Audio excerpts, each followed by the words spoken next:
Welcome to the stage, the one and only, the incredible David Young. Let's hear it from folks. Thank you very much, Mr. Announcer. So, the obvious question that everybody has is, if all this stuff happened 2,000 years ago,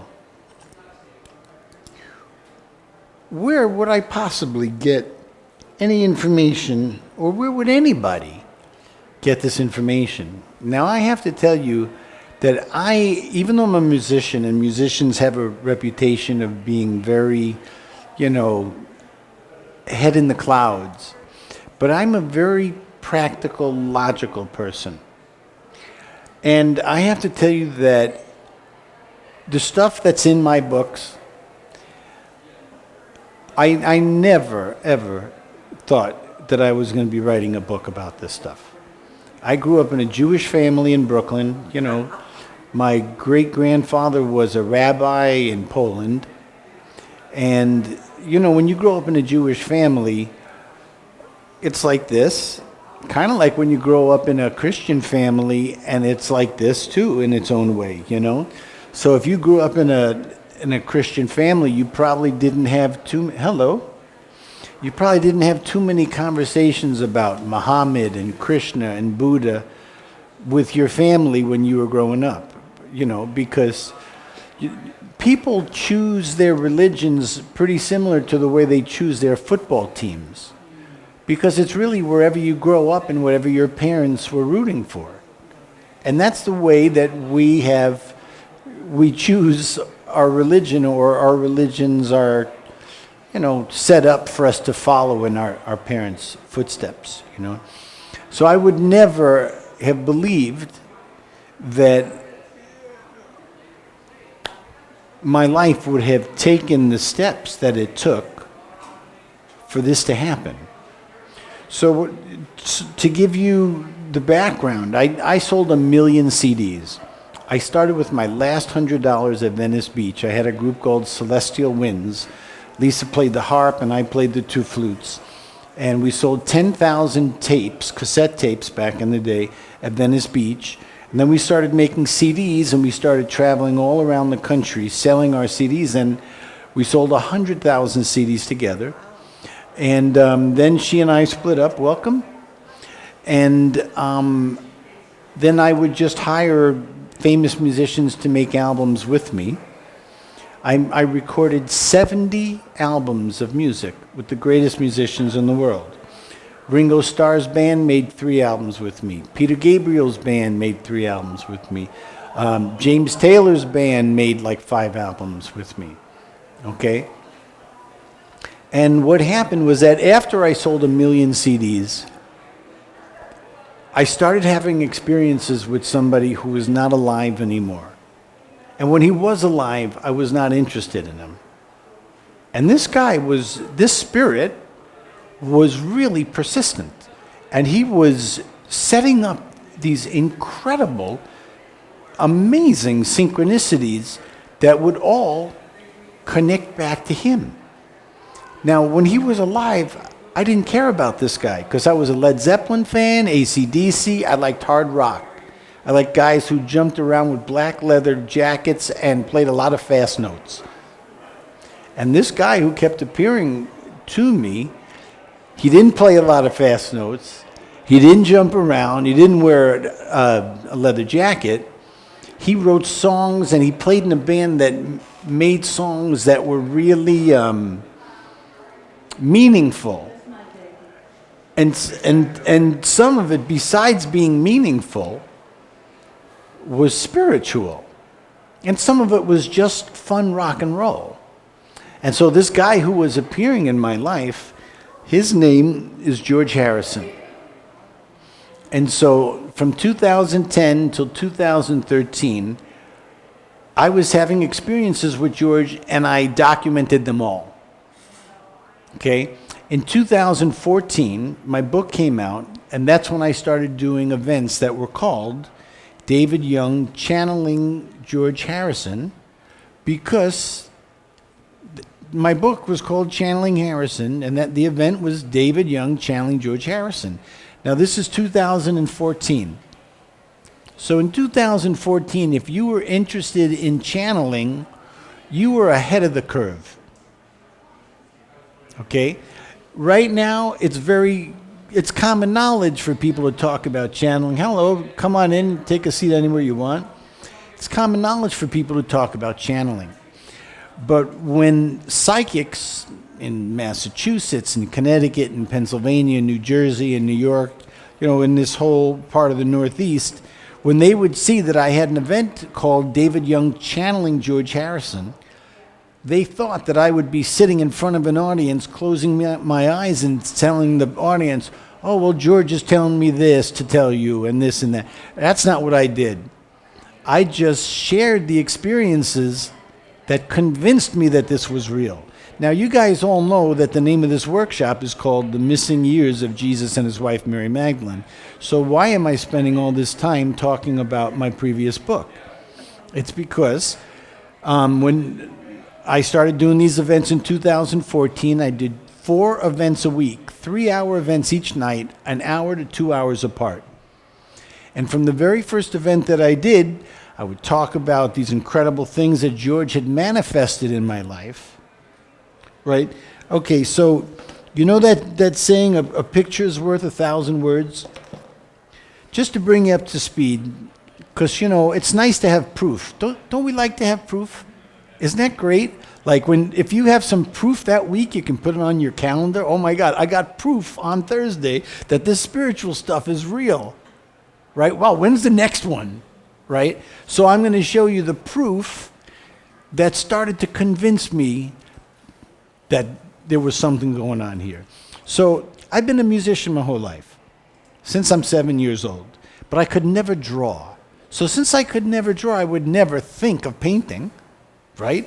If you can't draw, why in the world would you, right? But about a year after these experiences with George started, for no reason, I made a painting that was 4 feet by 3 feet. A giant painting, my first painting.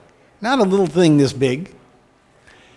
And I worked on it for 9 hours, and this is what I painted. 3 great pyramids, 1 gold pyramid, surrounded by burgundy, gold, and brown. Right? I worked on this thing obsessively for 9 hours. This is my first painting. After I finished making that painting, 2 weeks later, my friend got me a book on George Harrison's life. And in that book is this picture of George wearing his favorite jacket at the concert for Bangladesh. How you guys doing? How do you like that? Doesn't that feel good? Like, wow, the room just got bigger, right? So here you guys can pass this around and, chew on that for a little bit. Because I chewed on this for a long time. You keep them together. So, a couple of weeks after I made that painting, you see, you guys are starting to smile. You guys got some proof today. So a couple of weeks after I made that painting, George appeared to me in spirit, in a dream. And after a year of this is the first thing he said to me. He said, I like to play tennis with soft grass behind me. Say it again, please. Yeah, that's what I said. Like, maybe I didn't hear you right, because that sounded like some crazy shit, right? Like, what in the world could that possibly mean? So I said, what did you say? He said, I like to play tennis with soft grass behind me. He burst out laughing in front of me. He disappeared. I woke up my girlfriend at the time. It was 2011. I said, what do you think this means? George Harrison appeared to me in a dream, and he told me, I like to play tennis with soft grass behind me. And I'm like, what in the world does that mean? He said it to me a second time, burst out laughing. He disappears in front of me. I wake up at 3 o'clock in the morning. I wake up my girlfriend. I said, what do you think this means? She says, I have no idea, but you got to let me go back to sleep because I got to wake up for work in 2 hours. That sounds pretty normal, right? Well, a couple of weeks later, Rolling Stone magazine put out the George Harrison special issue. And in that issue of Rolling Stone is this picture of George playing tennis with the grass behind him. How you guys doing? Look at that smile. Right? That's proof. I tried to be a skeptic, folks. I tried to resist this as much as I could. So under his picture, there's only 2 words in bold. What are those 2 words? Forever young. Forever Young, my nickname, David Forever Young, for 20 years before that. So how did he get my nickname under his picture in Rolling Stone magazine? Okay, so these were things that I could not convince myself out of. And so what happened is I started doing these events called David Young Channeling George Harrison in 2014. And every event that I did, at least half the audience, after I spoke for about 45 minutes showing stories like that, and after I did my spiel, I would tell people, okay, everybody close your eyes. I'm going to play the flute for 25 minutes. I want you guys to relax, space out, just go with the flow. Let any images come to you that you feel are coming to you. Just enjoy the sound and close your eyes and enjoy the piece. And at that very first event that I did, after that meditation was over, I said, okay, who wants to share their experiences? And this woman in the front row on my right says, my grandmother appeared to me. She looked so much younger than I remember, and her eyes were sparkling. She was so happy to see me. She took me all around heaven and connected me with a bunch of relatives I remember when I was a little girl. They were having a big party. There was a buffet table, food everywhere. Oh my God, that was just amazing. Thank you so much. Now, when you do these events, you're taught to tell people after each person shares, you're supposed to say, thank you very much for sharing. Does anybody else want to share? Because that sounded crazy to me. 2014, I never heard anybody share an experience like that, and in front of like 20 people. So I said, thanks very much for sharing. Does anybody else want to share? And this woman on the left side, she says, my mom appeared to me. She took me all around heaven, and man, she connected me with my loved ones that I remember from years ago. She connected me with my favorite cat. Wow, how do I thank you for this? This was really, really great. And I'm thinking, like, did somebody put something funny in the coffee over here? Or like, why? I didn't even know those kind of experiences were possible. And so people shared that, 5 or 10 or 15 people every night, 4 nights a week. People were sharing those experiences. And after about a year and a half, I had done, I don't know if you're familiar with the Pebble Hill Church in Doylestown. I had done numerous events there, numerous events at Circle of Miracles. And my good friend Greg Campisi, the guy who owns Awaken and put on this thing, he said, you know, David, I'm doing these bi-weekly meditation events at my house. And I'd love to have you come to the event and play, but I don't want you telling all these George Harrison stories, because I've heard that 3 times already at 3 different places. And would you be willing to come to my house where we're going to have a meditation with, let's say, 15, 20 people? And will you be willing to just play 2 half-hour flute meditations and let people ask questions or share their experiences afterwards? So I said, sure, no problem. So that's what I did. I went to his house, we set it up, and about 20 people came. And the first meditation finishes, and I said, who wants to share? That's when something weird happened. I had heard probably 300 people share that their mom or their grandfather or their best friend from childhood appeared to them during the meditation. I heard that so many times that wasn't weird to me anymore. The weird thing was that 3 people saw Jesus standing off to my right. There was like a little corner over there about, towards the end of the carpet over there. Now, I grew up in a Jewish family, and I'm telling you, there's nothing... There was nothing that prepared me for this information, because that really sounded wild. Okay, so I was such a skeptic, and because so many people had experiences with George Harrison at my events, people would see him standing on my left, and they would see John Lennon standing on my right, and they would ask me, how come John Lennon's name isn't in the advertisement? If he's right over here, his name should be in the advertisement. Like, how could I answer that question? You know what I mean? My book was called Channeling Harrison. That's why the event was called David Young, Channeling George Harrison. So when this first guy shared, and honestly, I'm trying not to laugh because I'm from Brooklyn. And I never heard anybody from Brooklyn talking about anything like this when I was growing up. You know, I don't know, maybe you guys here in Pennsylvania talk about this all the time, but, you know, I had no clue that those words were going to go into these ears, right? So being the pathetically logical guy that I am, I said to the guy, well, how do you know it was Jesus? How do you know it wasn't George Harrison? Because George Harrison had long dark hair and a long beard, and Jesus supposedly had long dark hair and a beard. I mean, how do you know it wasn't George? Because people see George in spirit next to me 4 nights a week. And he said, you know, it's funny you said that, David, because I was thinking the same thing. And as soon as I had that thought, is that George Harrison? Jesus made a cross appear behind him, and then he was flying over everybody's head on the cross, and there was blood flying everywhere. Can you imagine? Can you imagine being a guy who's skeptical and hearing this in front of an audience? Like, what kind of face am I supposed to make when I hear that kind of information? You know what I mean? I don't know where I'm supposed to register that from, you know? So, because when you do these events, you're taught to say, thank you very much for sharing. Does anybody else want to share? Right? So I said, does anybody else want to share? And this woman raises her hand. She says, I saw the same thing that he just described. He was standing off to the, you know, to your right, your left. And then the next thing I know is there's a cross behind him. He's flying over everybody's head. There's blood flying everywhere. I'm thinking, like, what? You know, what did they put in the apple juice? You know, how could, you know, who would say something like this, you know?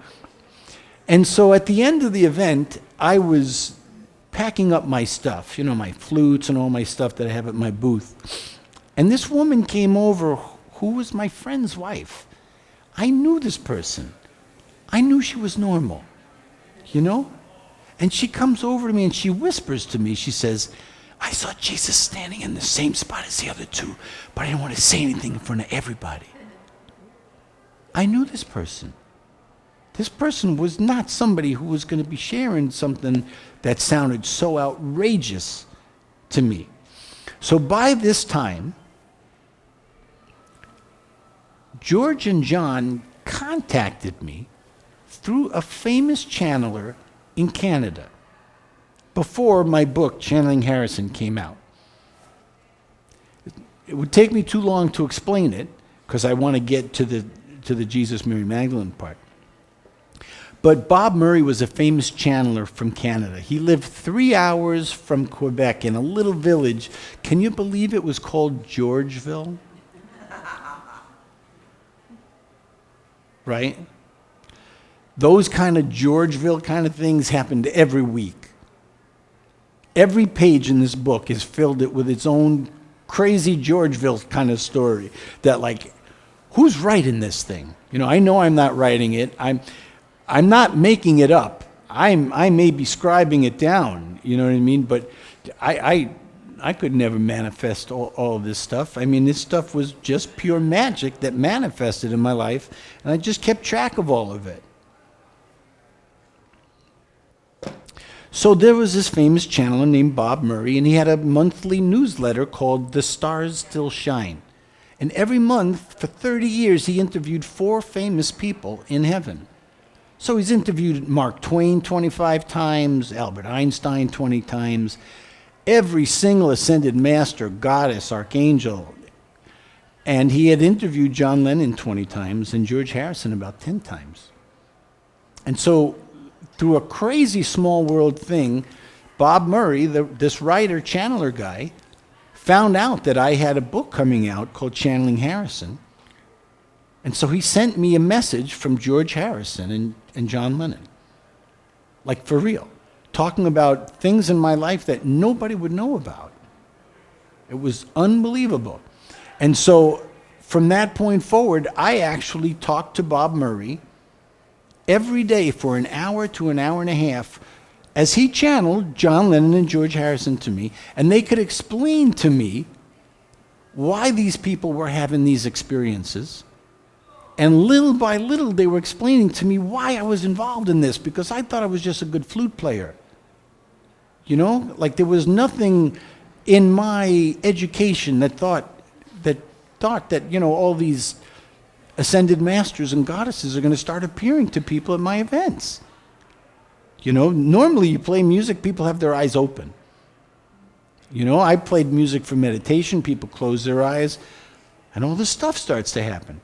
So, after Bob had been channeling George and John to me every day for a year and a half, Jesus appears to 3 people. And so I called Bob Murray the next day. I said, hey, Bob, you've been channeling George and John every day for me, and I really appreciate it. But last night something weird happened, and Jesus appeared to 3 people at my event. And 2 ladies said that Mother Mary and Mary Magdalene appeared to them too, but I don't know what, I'm not interested in talking to Mother Mary or Mary Magdalene. But I'd like to have because being Jewish as a kid, if Jesus isn't important to you, well, why is it Mom important to you? You know what I mean? Like from the Jewish perspective, it's just the way we would look at the Hindu religion or the Buddhist religion. That's another language. It's another culture. It's so foreign to us, you know? So I said, you know, Bob, can you connect with Jesus so I can find out why he came to this event last night? And Bob said, well, I can't guarantee it, but I can try. I said, okay, I'll hold. I'm waiting to see if Jesus is going to pick up the phone, right? Just another day, right? Just another crazy day, right? So after 2 very long, suspenseful minutes, Bob said, okay, I've connected with Jesus. What do you want to ask him? I look at the phone. My mind goes blank. I felt so weird. I felt so strange. And I said, you know, I really feel uncomfortable because, you know, I grew up in a Jewish family, and, you know, it's like, this feels very uncomfortable talking to you. And when Bob was channeling Jesus, he talks very slow, because Jesus talks very slow and very soft. You know, if you want to get somebody's attention, you whisper. He knows how to do that really good, right? So the first thing he said to me was, well, I can understand that. I grew up in a Jewish family also. Like, for real. For real. Hello. This is my first sentence from this guy from 2,000 years ago. Okay. All right. Okay. Well, I appreciated that. Because if he was trying to make me laugh, he was trying to connect with me.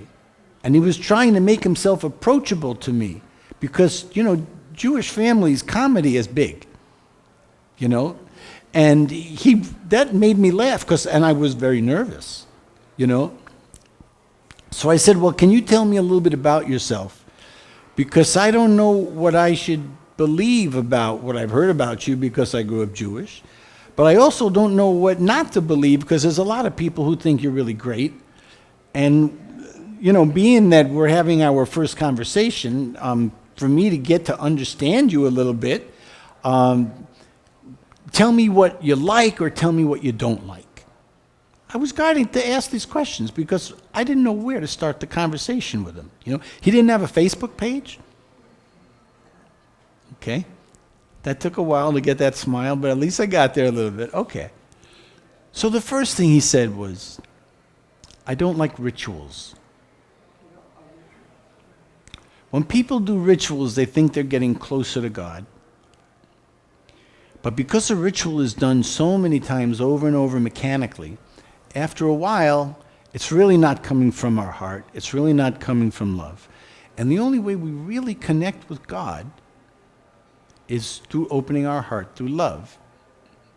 Now, that made sense And it was also interesting that he said that the way we connect with God,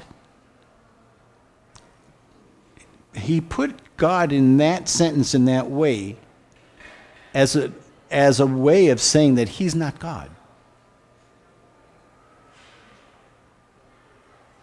And okay, so that was the first thing. All right, what else? He said, I don't like pedestals. When people put others on high pedestals, the only thing they get is a stiff neck from looking up. Thank you. Thank you. Sometimes people laugh at that one, you know. And then the third thing he said was like a mind blower. Like, where do you put this in your head?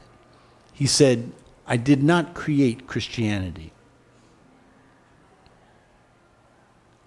Nothing prepares you when you have somebody say something like that to you, you know? And I said, you know, I could feel George and John's presence as Bob is channeling Jesus, because by this time, I'm so connected to George and John. And I said, you know, I never in a million years thought I'd be having a conversation with Jesus, with George Harrison and John Lennon, you know, sitting in, listening in, you know, like, I don't know. I didn't see it coming. And so I said, do you guys, like, ever get together? Do you do this stuff with other people besides me? Wouldn't you have these questions? You know what I mean? Wondering, why am I in this conversation? Where did I sign up for any of this? And Jesus said, well, there have been times when I have sought George and John's help. Bob said, well, I got to go right now, David. I'll talk to you tomorrow. Click. What? Why would Jesus need George and John's help? So I started to be logical, because I come from a thing where being logical and skeptical shows people you're intelligent. Like, if you're very skeptical, you must be very intelligent, you know. But why would he need George and John's help? I mean, did he get a guitar for Christmas and he needs somebody to teach him the first couple of chords? I mean, that would be logical, right? So I can't get this out of my head the whole next day.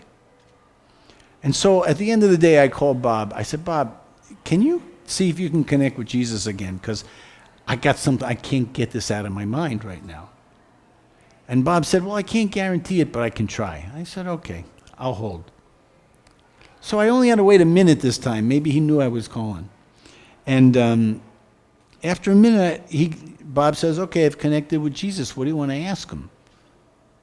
And I said, man, that last thing you said to me at the end of the conversation, that sometimes you have sought George and John's help. You know, I don't know who you are up there, how important you are, you know, with all the other guys up there. I know you got to be pretty important, you know. But with whatever you have attained spiritually, I don't understand why you would have ever needed George and John's help. And he said, well, you know, there are some people that I'm supposed to be working with, doing projects with. And for one reason or another, they're not open to working with me. And because George and John were so loved in the Beatles, and then after the Beatles in their solo careers, there are times when I need George and John's help to get through to people I'm supposed to be working with. Now, how does that feel in your logical mind? Doesn't that feel pretty good? Because doesn't that make a lot of sense? You know, a logical, skeptical guy from Brooklyn like me heard that, and I'm like, yeah, that really, really makes a lot of sense to me. And you know, it took me 5 years for me to realize that he wanted me to write this book. Because from that point forward, Jesus, Mary Magdalene, and Mother Mary appeared to 1,600 people at my events, 400 nights in a row. So if it was only 300 nights in a row, it wouldn't be such a big deal, right? But 400 nights in a row. And so what's in this book is people sharing experiences who came to my events and had experiences with Mother Mary or Mary Magdalene or with Jesus. And I put those experiences into this book because I heard 1,600 of them. Now, some of the experiences were super intense. People bawling their eyes out. And then there were some experiences where people were laughing their heads off. Because apparently he really likes being funny. So at one of the events that I did, when the meditation was over, there was a woman in back, and I said, "Who wants to share?" She raises her hand. And she said, "Okay, well, you guided us to this boat." I guide people to a boat in this guided meditation. And then they climb up this ladder, and when they get to the top of the ladder, someone's there to help them get on the boat. And she said, "Jesus helped me get on the boat, but why was he wearing a white puffy pirate shirt?" Now, some of the ladies at the event had read my book, because I have a chapter in my book that's called Two Flutes and a Puffy Shirt. I started playing the recorder, the flutes that I play, at Venice Beach in 1990, okay? And my partner and I had a group called Celestial Winds. You may have CDs under that name. We ended up selling 100,000 CDs together, starting with my last $100 at Venice Beach. But she got me a white puffy pirate shirt in 1990. And I wore that white puffy pirate shirt every Saturday and Sunday for 2 years at Venice Beach. The writers from Seinfeld lived close by in Pacific Palisades, saw me wearing that white puffy pirate shirt, and that's what inspired the Seinfeld episode. You're going to have to watch that episode when you guys get home, because I was the guy, because I was down there on the beach with that shirt and I had much longer hair, you know, and because I was playing in rock bands, and I was doing this flute thing with the harp at Venice Beach on the weekends. And that's where the idea came from. And so this woman who has the experience, she's like, well, why are these ladies giggling? And I said, well, have you read any of my books? And she says, no, I don't know anything about you. My friend told me it was some kind of channeling event, and I just got into channeling a couple of months ago, so, you know, that's why I came. Well, I explained the whole thing about the puffy shirt. That was Jesus showing her that he and I are buddies, that we're connected. My trademark was that puffy shirt and two flutes. You know what I mean? I was the flute guy with the puffy shirt and the two flutes. You know? So that was a comical thing that he set up. I want to get into something, you know, normally when I do this event, it's a 3-hour event or a 4-hour event. And I'm going to have some events coming up in Pennsylvania. I'm going to come back in about a month where I'll do the whole 4-hour thing. But I want to get to a really important part of this story. And if you have a pen and paper, this would be a good time to get this out. How much time do we have left? Because I want... Till 6:30? Okay, cool. I know I'm till 7:30. 7:30, yeah. Okay. Greg said I can go a little bit after if anybody has questions or anything. But if you get out your piece of paper, right, we're going to start in the bottom right-hand corner of your paper. And I'm going to teach you guys how to make Jesus and Mary Magdalene's family tree. So if you have a pen and paper that you want to write something down, okay. So if you saw a movie and you only saw the last 5 minutes of a movie, how could you figure out what that movie's about? You'd have no idea the relationships between these people. And it would be almost impossible to figure out what is really happening in that story. So the way that the Bible has set this up, they created what's years, right? We all know that the missing years of Jesus' life start when he's 12, and he returns when he's 30. Do you know why they intentionally started the missing years when he's 12? because he was Jewish, when he was 12, he started studying for his bar mitzvah. The first 380 years of Christianity, before they rewrote the Bible, all Christian boys were having a bar mitzvah because Jesus had a bar mitzvah. So they simply started the missing years when he's 12 to remove his bar mitzvah from the Bible. Okay? So as far as the Bible is concerned, on the day that these 3 men were tortured like this, right? One of them's real name is Yeshua.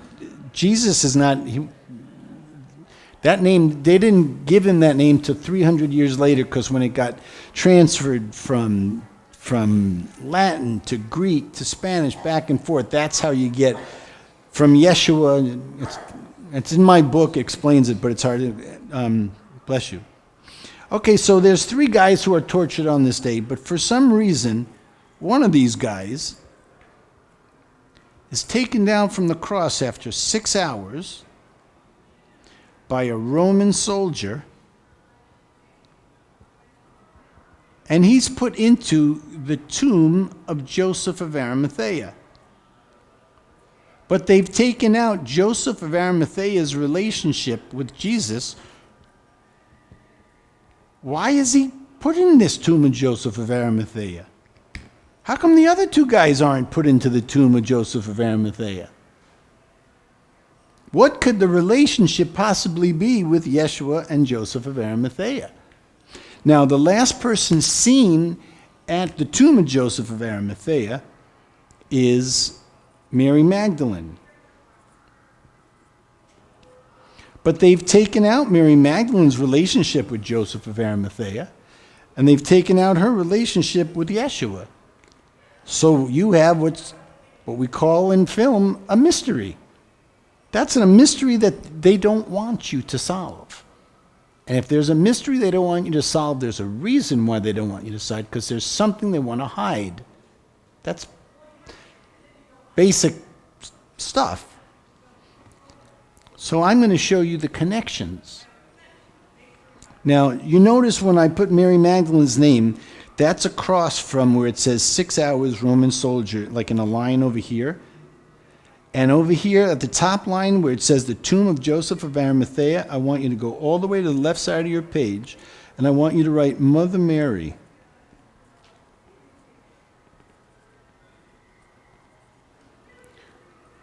And in between Mother Mary and Joseph of Arimathea, I want you to write sister. Because Mother Mary had a sister who became the wife of Joseph of Arimathea. You got that? Mother Mary's sister, Joseph of Arimathea's wife, had 2 daughters. Mary Magdalene and her sister, Martha. Tell you, this pen, I didn't know it was invisible ink, in case you were wondering, you know?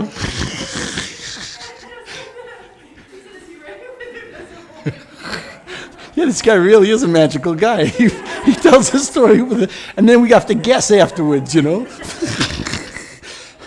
Okay. That's why I never use these pens. I found these, they're obviously not the right pens, okay? But anyway, if you're writing it down, it'll be helpful. So Mother Mary, we know that her first son's name, we're going to call him Jesus right now, because it's simpler, right? But then her second son's name is James. James was 3 years younger than him, and that's Saint James in the Bible. Jesus and James worked for their uncle, Joseph of Arimathea. Now, have you ever heard that saying, if somebody's going to lie to you about little things, then you can be sure that they're going to lie to you about big things, right? Now, one of the foundations of Christianity is that Jesus was a carpenter, right? So Israel, where he's from, is a desert land with no trees. How could he be a carpenter in a land that has no trees? You ever wonder about that kind of stuff? I did. So, Jesus and James were sailors who worked for their uncle Joseph of Arimathea, the invisible one on the right side of the page. They worked as sailors on their uncle's boats. He had merchant ships that traveled all around the Mediterranean, and they would trade different products to eat, clothing, and everything, and that's what they did. They were importers, okay? So what happens is that while Jesus and James are working for their uncle, traveling all around on his merchant ships, Mother Mary's sister dies. And so Mother Mary adopts her two nieces, Mary Magdalene and Martha.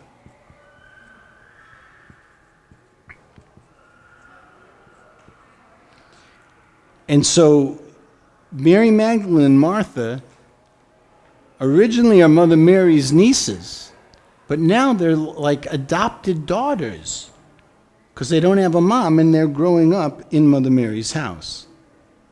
So we know that Jesus, from the time he's 12, the missing years is from the time he's 12 to he's 30. When he's 30, Mary Magdalene is 16. His brother James is 27, and Martha is 18. Mother Mary introduces the two sons to their two cousins who are now their adopted half-sisters. Jesus and Mary Magdalene have love at first sight, and James and Martha have love at first sight. And the two sons marry their two first cousins. From the time Jesus is 30 to 33, yeah, you want to write that, from 30 to 33 after Jesus' name, he and Mary Magdalene have 3 kids. So write 3 kids under Mary Magdalene and him. Where are you getting this proof?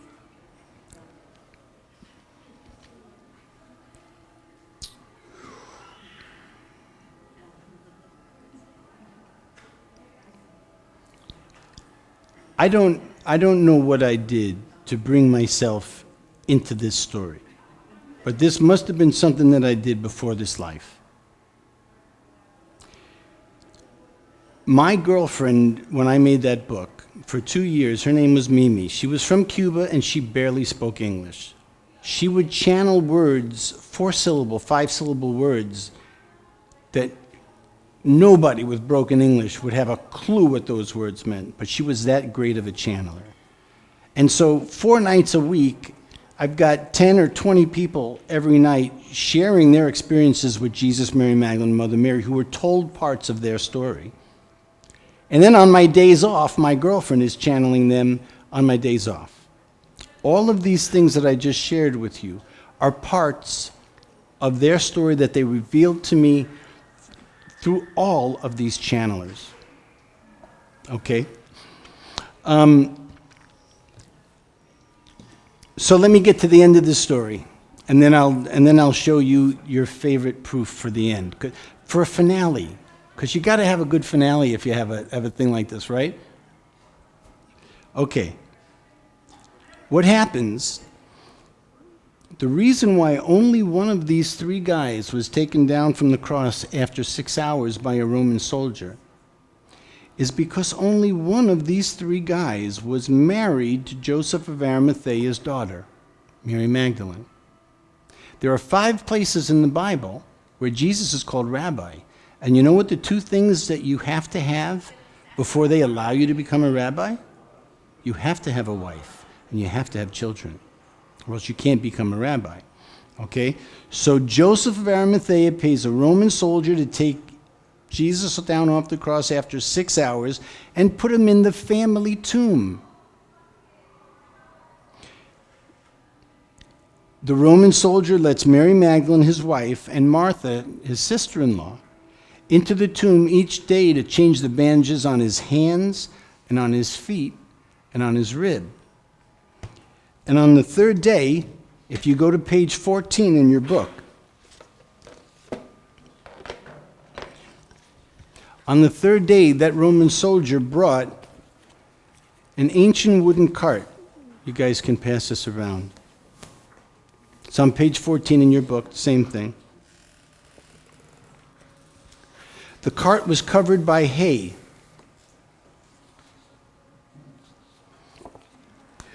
Jesus had been having a near-death experience, so he was unconscious for those 3 days because he had been tortured. He had 5 holes in his body. And the Roman soldier takes his body out of the tomb, slides all the hay off to one side of the cart, and puts Jesus' body in the center of the cart while he's unconscious, having a near-death experience. Mary Magdalene rides the horse, and that is how she saved his life. And the story of that is on page 13. You'll read that, when you have time. So being that we don't have that much time here left. And what are you saying about the resurrection? There wasn't any? Do you know anybody that has disappeared?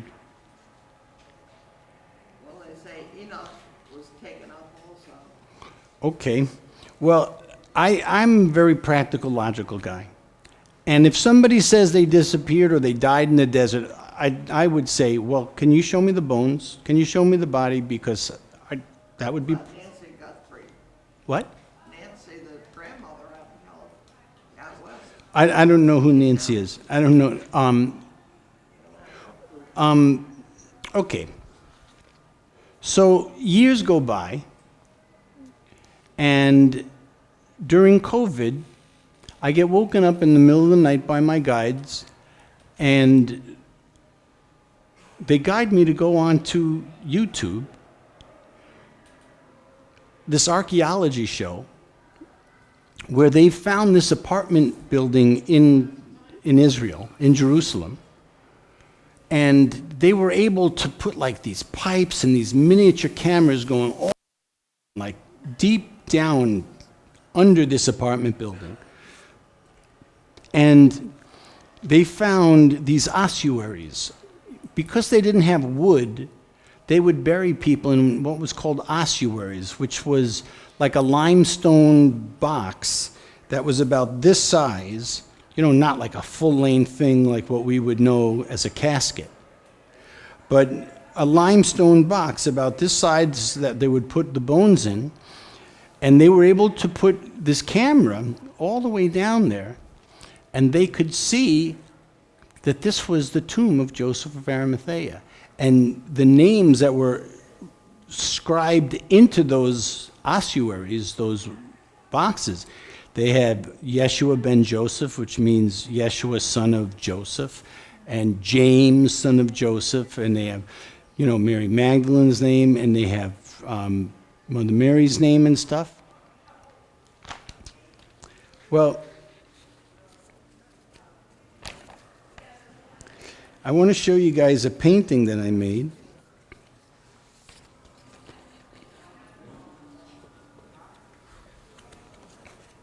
I think this is the part where they call it suspense, when I'm like looking through and, I can't find it, right? Where could it be?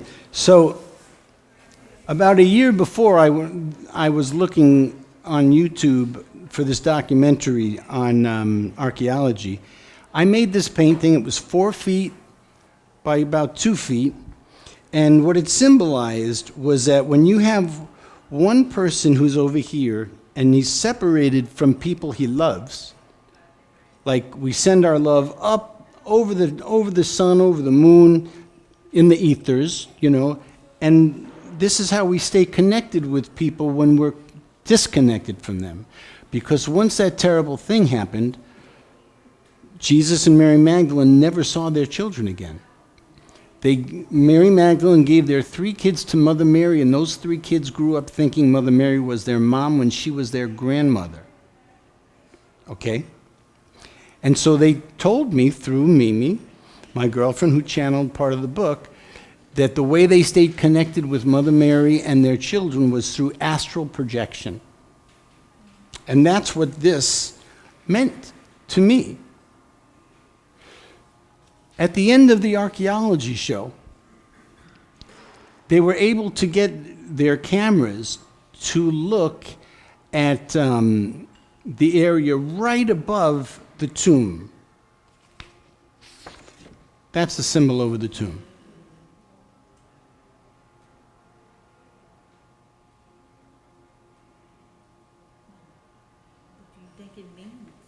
What do I think it means?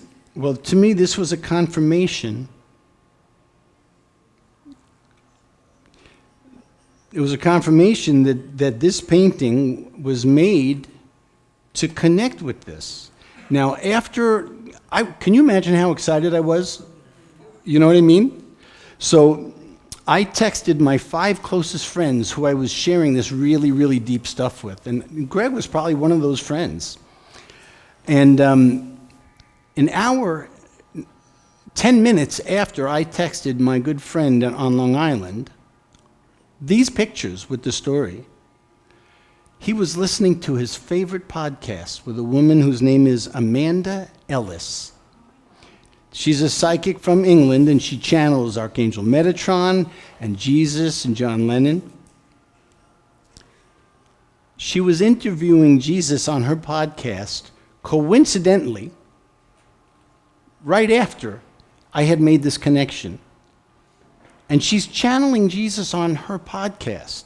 And Jesus explains an hour after I've made this connection on her podcast that there was this symbol over the tomb of Joseph of Arimathea, where that was the tomb where he was placed.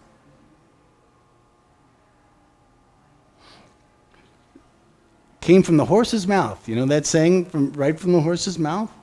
You know?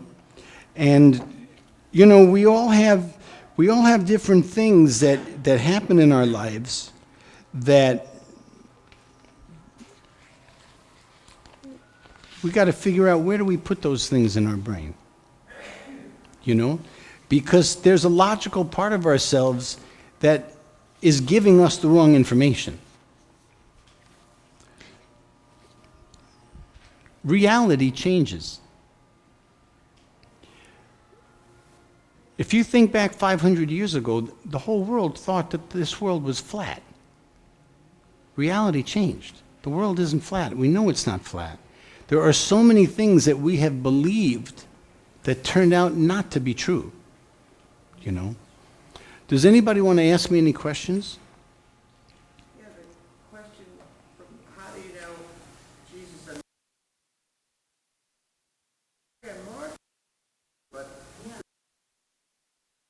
somebody thinks that Mary was the Mary Magdalene. Have you ever heard of the book that's called Anna, Grandmother of Jesus?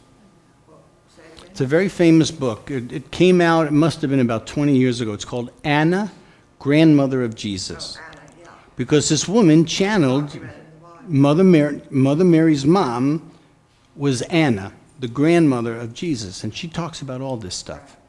Okay? And do you meditate? Do you meditate? What? Humility? Do you meditate? Oh, humanity? No. Meditate. Oh, do I meditate? Not when I'm in webinars and things. I don't really do it on my own. Okay. So I want you to get your own proof. I want you to write down your dreams every day this week. I don't dream. I rarely dream. I want you to keep a pen and paper by your bed Okay. and just write down anything that comes to you when you wake up. Okay. Okay? Because I can't imagine that Jesus and Mary Magdalene, Mother Mary, would appear to 1,600 people at my events and not want to connect with you with all the good questions you have.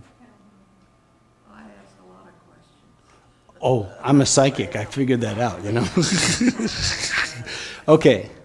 Can I add one thought to what you shared? Is that in addition to like when you wake up in the morning, like you may or may not have something, but I would encourage you to consider carrying, whether it's your iPhone or phone with like your notes and have it like ready, is that if you get random thoughts and things like that, to write them down, and whether, you know, like related to Mother Mary or not, but also just to consider that like, if you remember that it was so-and-so's birthday and you would have forgot, like think of that as like, there's one thing to add, right? And like, if you keep getting, like, you may not get the direct, but just consider that it could be possible that maybe you'll get things in different ways, and it's just confirmation of connection.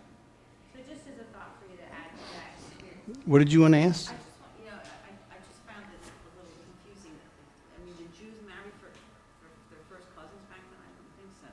Everybody. Oh, are you kidding me? It was They the- married, yeah. brothers and sisters married when they were kings and queens and that whole thing. Well, yeah, okay, even Everywhere. Oh, yeah, yeah. So people didn't leave their areas. People never. It was normal. Yeah. You know, we have this whole stigma to it now, but that was normal. marry your second cousin, but your first cousin, well, I guess you married. That's in the U.S., yeah. But not. You have a question? Yes, the simple, I meant, what do you think the symbol means that you painted that was on? What do I think the symbol means? Well, to me, it was, I took it as I was on the right track. Oh, but no, like the circle. What does that mean? Yeah, is it a sun, is it a, Well, the circle is supposed to be the sun, and it also kind of looks like the eye in the sky in a way. You know? That looks like the eye in the sky. the triangle? The what? Yeah, this looks, it could look like a third eye, you know? Anybody else have a question you want to ask? How do you know Mary Magdalene and Jesus got married? That's in a lot of text, actually, if you haven't. Yeah. How do I know they got married? A lot of text about that. You know what? I really think you should meditate on it. I really do, because it's so easy for you to just ask questions. But you're a spiritual student. You're here because you want to know something. I love Mary Magdalene. Well, then talk to her. Really. She appeared to, I did 5 events in Salt Lake City 6 months ago. She appeared to 3 women before my event and told them to come to my event. People who didn't know anything about me, but she appeared to them and told them to come to my event. Ask her to appear to you and ask her to take you to my next event. Well, I looked at the schedule. I had an all-day event that ended at 5, and I looked at the schedule and the website. But And look I at thought, that. I've got to get to Mary Magdalene. Right. You know, That's so cool. Your day aligned to be here. yeah, You know, they are so interactive. yeah. You know, they, the church wants you to think that the only way that you can get to him is by reading this story that they have manufactured. That they manufactured from all things from other religions. Like, here we'll go back to the invisible board again.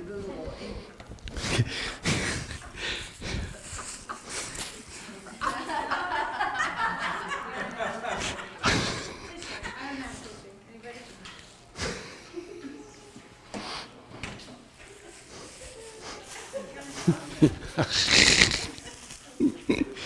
Does anybody have a tissue?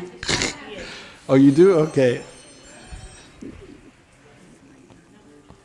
You know what? It's time for that to go. Thank you very much. Yeah, that thing is done. Well, you know, there was a holiday that was celebrated in the Middle East for 1,000 years before Jesus was born. That's one thing. Oh, it's a wet nap? You know,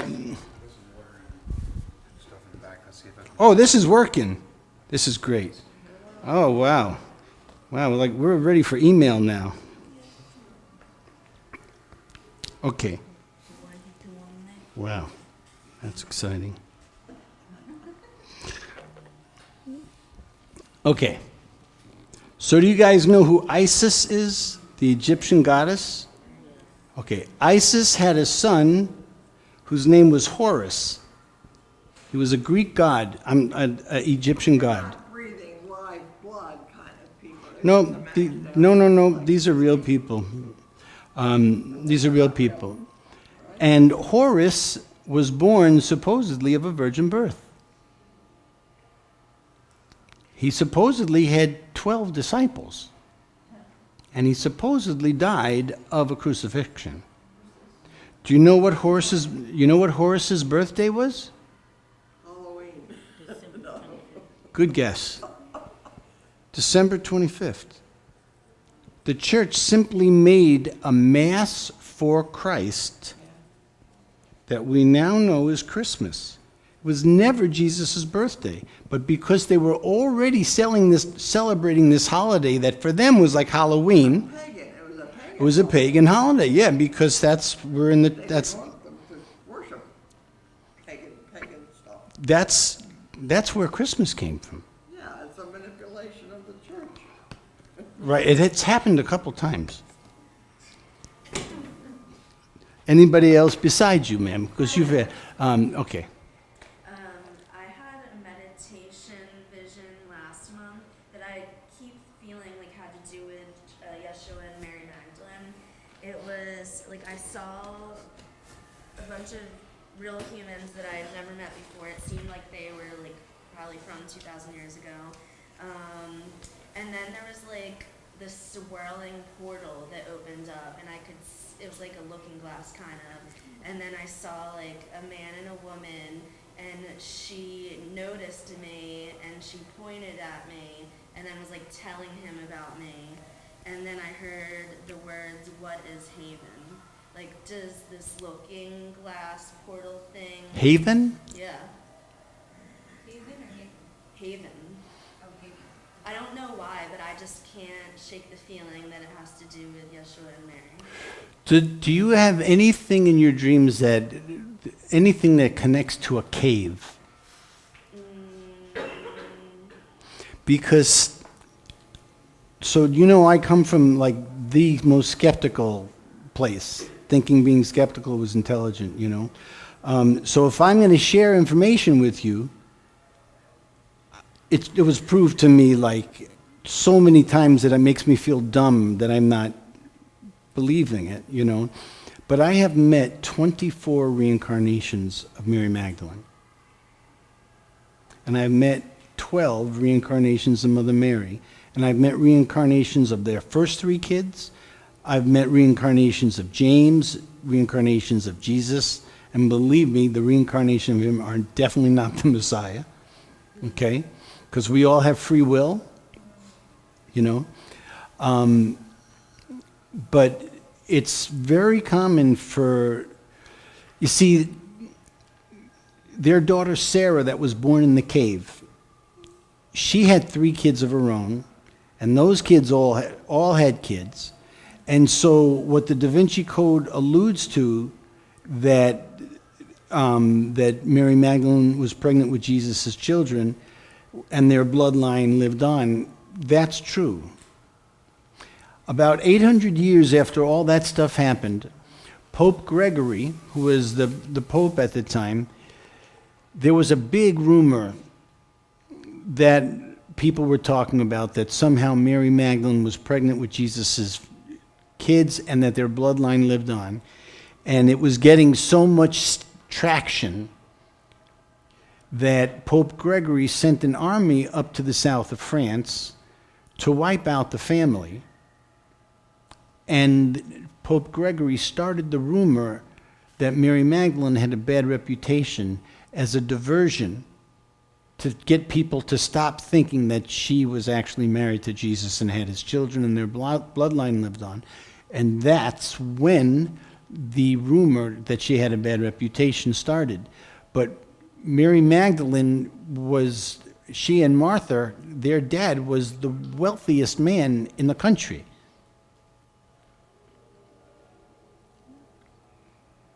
So, I'm sure you guys all have friends, and the friends that you know really well, that you put faith in, You know things about their personal lives. Like, you know your close friends. You know if they're married or not. Right? It's a basic thing. So if somebody tells you they're really tight with Jesus and you don't know that he has a wife, you're obviously not that tight with him. You know what I'm saying? Because if you were tight with him, if you had a relationship with him, you would know, because he appears to people with his wife. And besides the fact he appears with her because he loves her to the moon and back, because she saved his life and because she was the best thing that ever happened to him.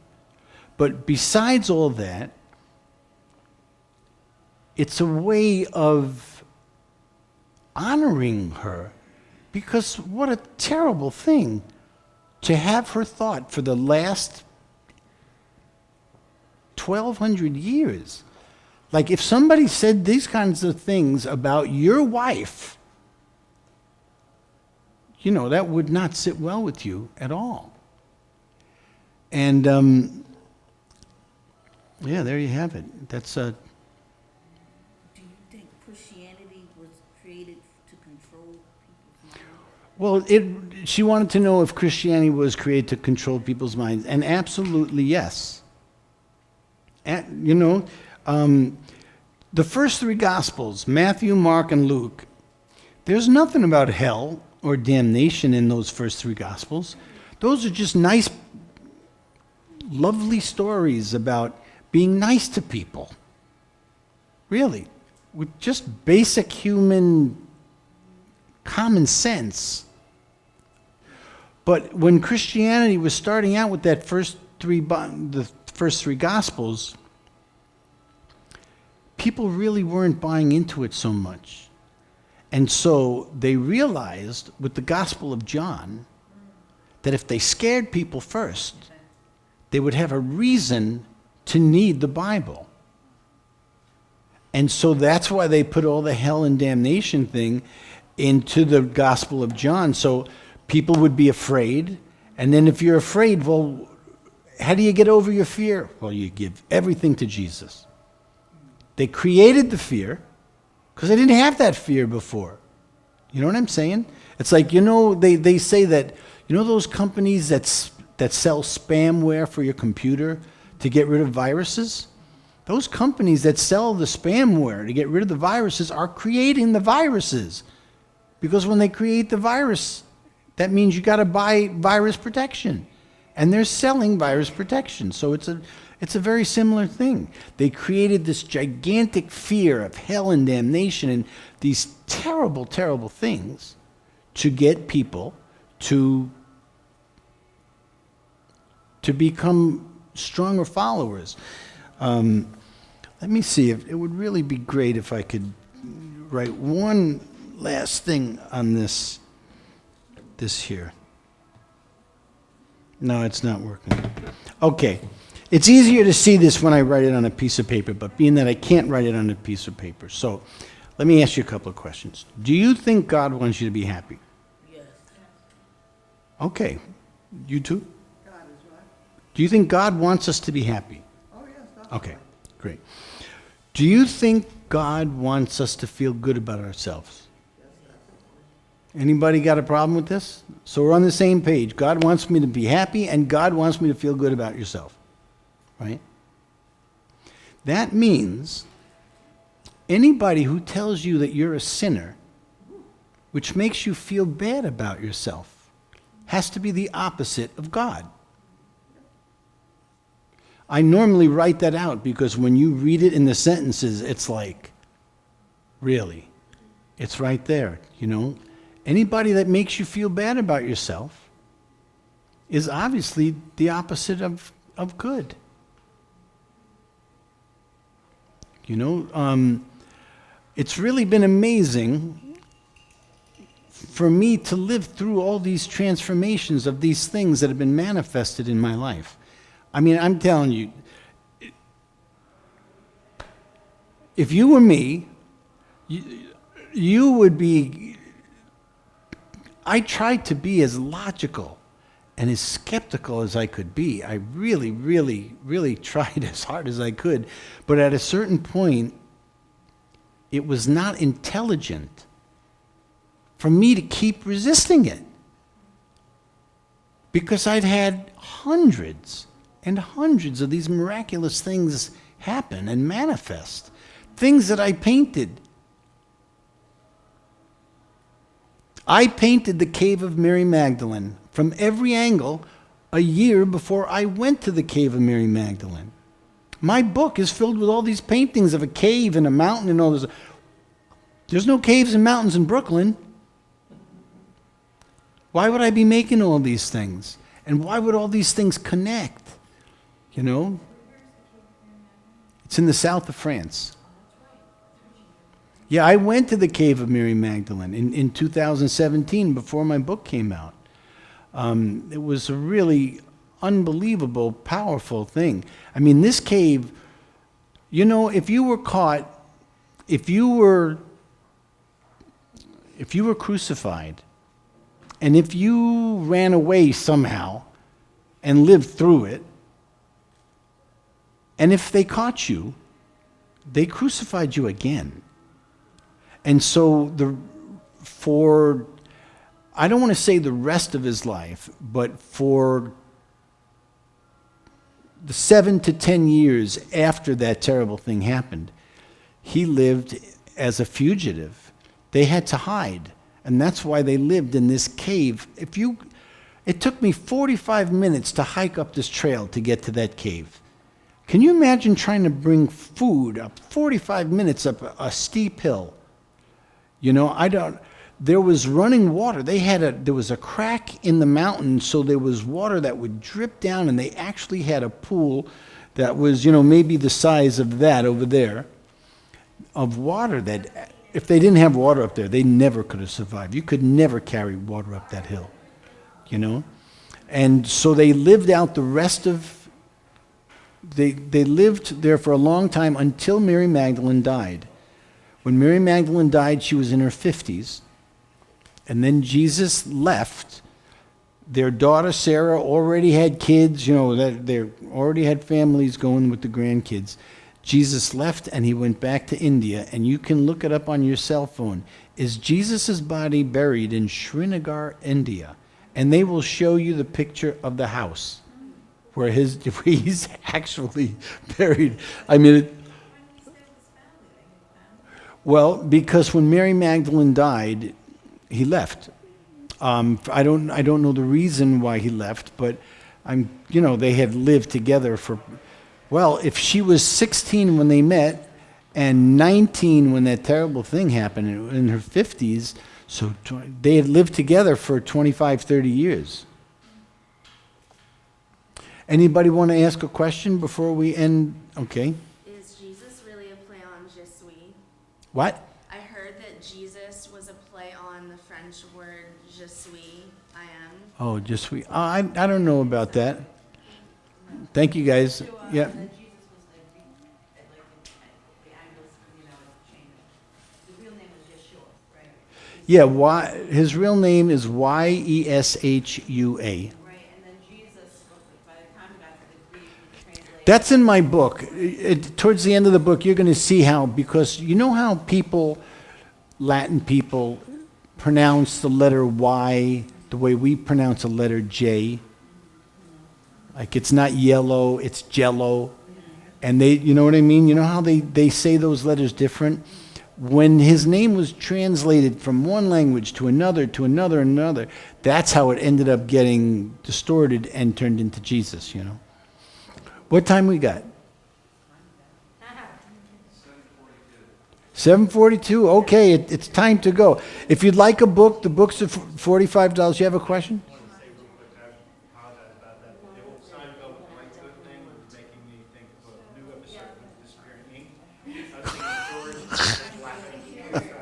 I know. What? Oh yeah, sure. Yeah, let me help you with it over there.